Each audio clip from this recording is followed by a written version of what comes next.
what companies are doing now is just taking the open source models, some of the more recent open source models, and bringing it either on-prem, or they're bringing it into their VPC or into their private instance to run, because it means they can now do this privately. So rather than throwing all their insight, their customer insight, or their internal meetings at a third-party AI, where sometimes there's training that takes place depending on which level of plans you use, the enterprises are realizing this is our IP, this is our knowledge of the organization, so this is our enterprise knowledge, there's IP embedded in there.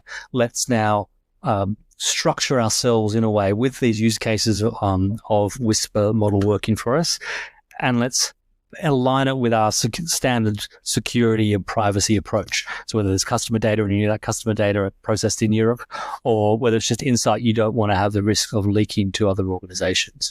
So what you're going to see with Whisper is this year with enterprises is not looking for the most groundbreaking models, but looking of how can we professionalize our approach to using quite common models that are out there. And then once they've proven that internally of the organization, these enterprises will start saying, what can we do next?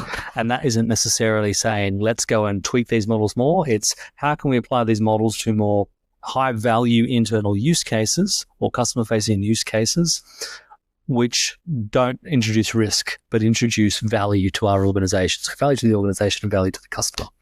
So that's one of the key patterns we're going to see this year as enterprises realize these use cases work. How do we upgrade our security and privacy stance to reflect how we operate as an enterprise?